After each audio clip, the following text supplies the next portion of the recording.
Okay, let's dive in. We've got a whole bunch of notes here about a new Netflix series that's making some serious waves. Yeah, it takes us to Buenos Aires, but under, well, some really strange circumstances. We're talking about El Eternauta. Exactly. And think of this as your essential briefing. We're going to pull apart what this show actually is, its origins, the story which grabs you immediately, its cultural weight. Why it's such a big deal for Netflix and what people are saying about it already. Right. The mission here is to sift through all this info and pull out the key stuff. Just for you. And it all kicks off with, honestly, maybe the weirdest weather event you could imagine. A deadly snowstorm in Argentina. In summer. In summer. Right. But stick around because that's really just the horrifying start. There's something much bigger, much more hidden going on. So let's lay the groundwork. Our sources are pretty clear. This isn't brand new out of nowhere. It's a new spin on something, well, legendary in Argentina. That's right. The original El Eternauta, it's this classic, super important graphic novel from way back in 1957. Hector Germán Oesterheld and Francisco Solano Lopez were the creators. Okay. And this new series is adapting that, and this seems crucial. They've got Martin M. Oesterheld involved. He's the grandson of the original writer. Oh, wow. So a direct link. Yeah, that collaboration feels like a strong sign they're trying to, get it right, stay true to the spirit. And they've got some real talent behind the camera, too, right? Yep. Bruno Stignaro directing. Yep. Known for stuff like Ocupas, Ungao Paris Galapio, really well-regarded Argentinian shows, and K&S Films producing. Quality names. You hear those, you expect something solid. Which kind of sets the stage for why this feels, I guess, a bit bigger than just another show dropping on streaming. Speaking of which, let's get the practical details out. Where and when? Right. It's on Netflix. Dropped April 30th, 2025. Season 1 is 6 episodes long. Okay, standard season length these days. But here's something interesting the sources really flag. Season 2 is already confirmed, like greenlit for production. Before season 1 even really had its global rollout. Pretty much. That's a big vote of confidence from Netflix, isn't it?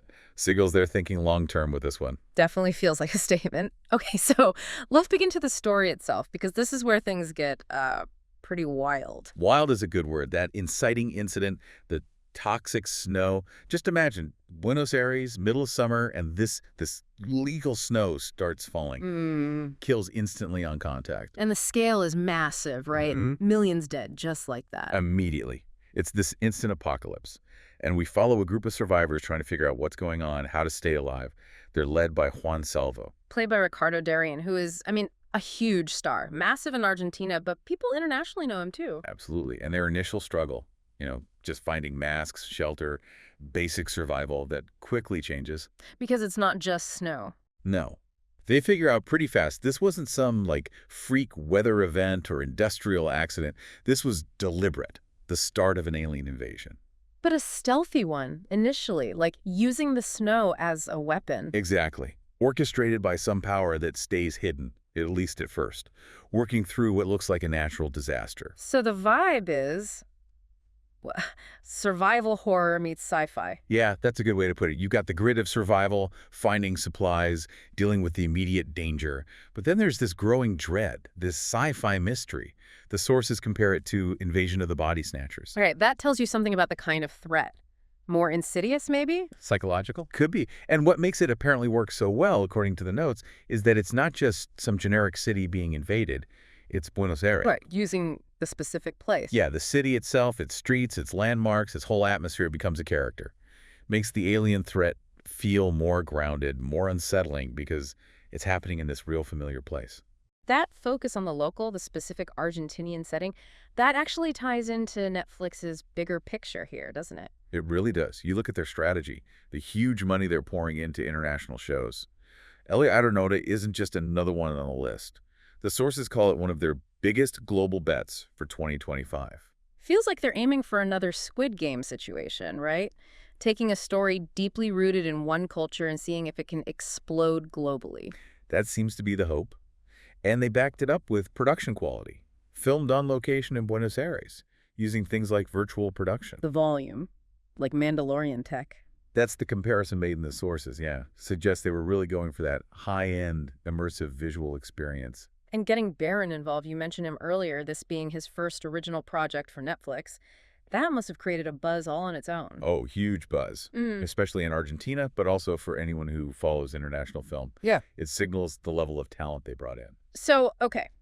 Big ambitions, big names, interesting premise. How did it actually land? What's the early reaction? Pretty strong, actually.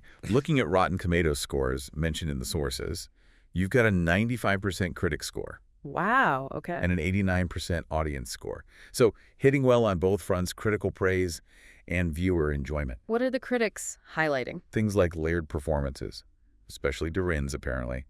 Also the foreboding pace, how it builds dread.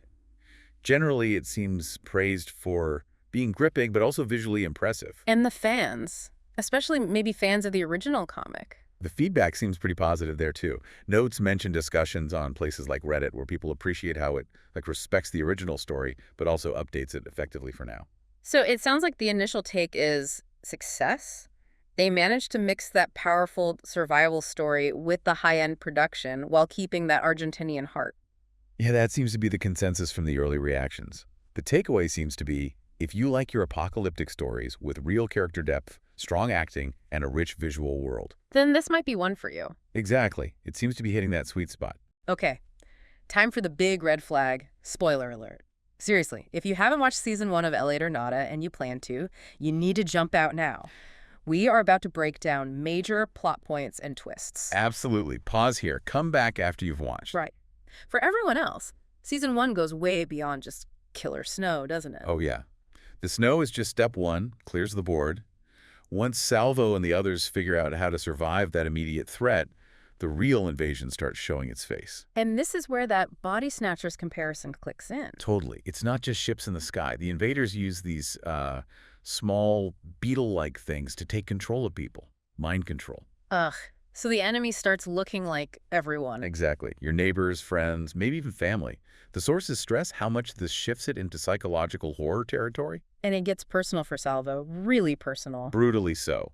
He sees things like his friend Lucas just stabbing someone completely blank-eyed, but the real horror hits with his daughter Clara. What happens? He finds her, but she's changed. Listless, vacant eyes, seems to have lost her memories, her personality, just gone. Oh man, that's rough. It sends Salvo on this desperate search, trying to figure out what happened, if he can save her.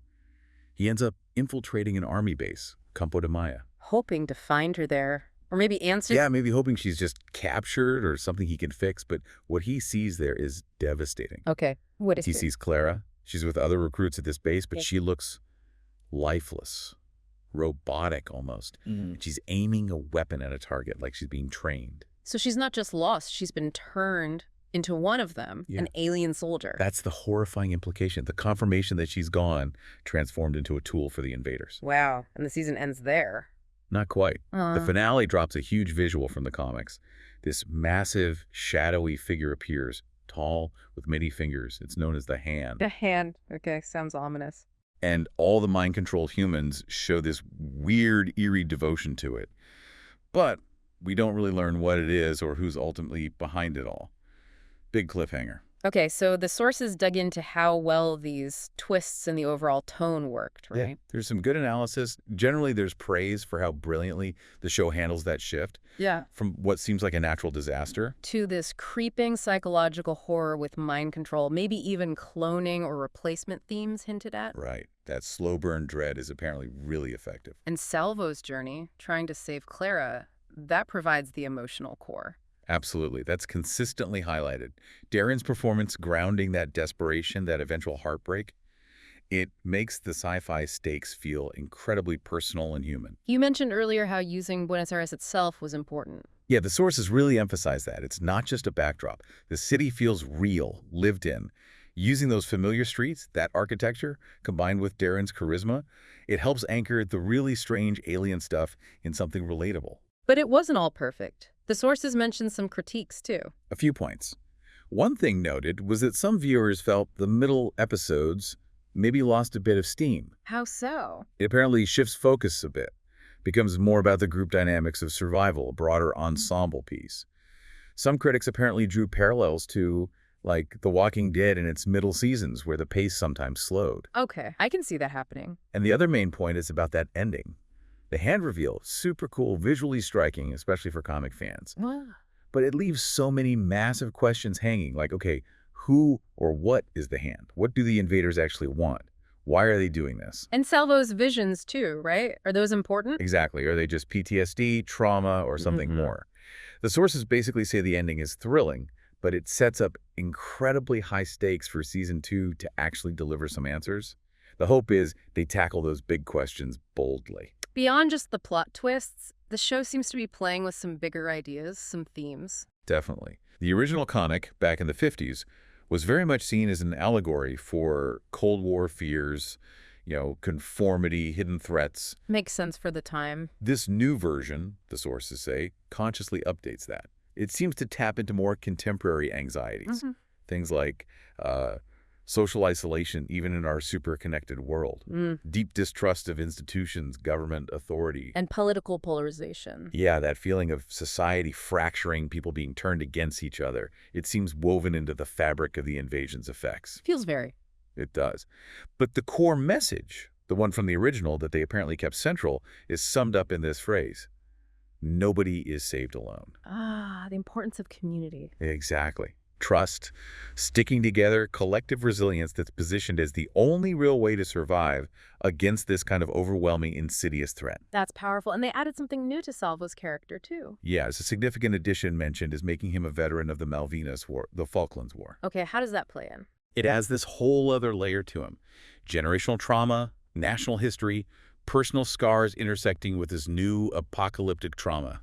It deepens his character, links his struggle to Argentina's own complex past. And that's why these themes resonate, right? They're not just abstract sci-fi ideas. They connect to things you, the viewer, might be feeling or seeing in the world. Isolation, trust issues, the need for community. Precisely. The show uses the sci-fi framework to explore things that feel very relevant right now. So looking forward, season 1 definitely left the door wide open. Wide open is an understatement. Huge mysteries hanging. The alien's real goal, the hand's identity and power, Salvo's visions, all up in the air. But season 2 is happening. Confirmed.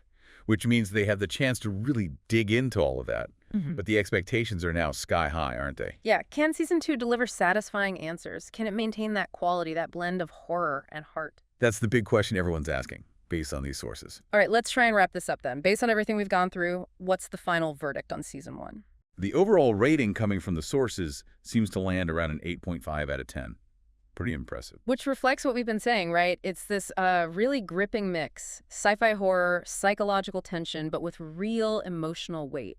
Anchored by those strong performances, Garin especially, and what sounds like smart, careful storytelling that respects the original graphic novel. Yeah, it seems like they nailed that balance, honoring the classic, but making it feel urgent and relevant for today. Totally. Yeah. Capturing the spirit, but translating it effectively. And that ending leaves you thinking, but also kind of heartbroken for Salvo. Definitely. Yep. Sets up intrigue about the bigger picture, but also hits hard on the personal level. Leaves you really anticipating season 2, hoping it delivers on all that potential with, nuance and boldness. So that was our deep dive into El Eternauta, a show taking a familiar genre alien invasion but making it feel fresh and terrifyingly specific by setting it in Buenos Aires, packing it with strong performances, and exploring these really timely themes about trust, community, and hidden threats. And it leaves you with a pretty provocative thought, doesn't it? Especially with that theme, nobody is saved alone. In a world where trust feels fragile, where threats can be invisible or where familiar faces, what does collective resilience actually mean? Yeah, what does it look like when the enemy might literally be your neighbor or even someone in your own family? How do you fight that together? Something to chew on. Just another deep dive, unpacking the insights for you.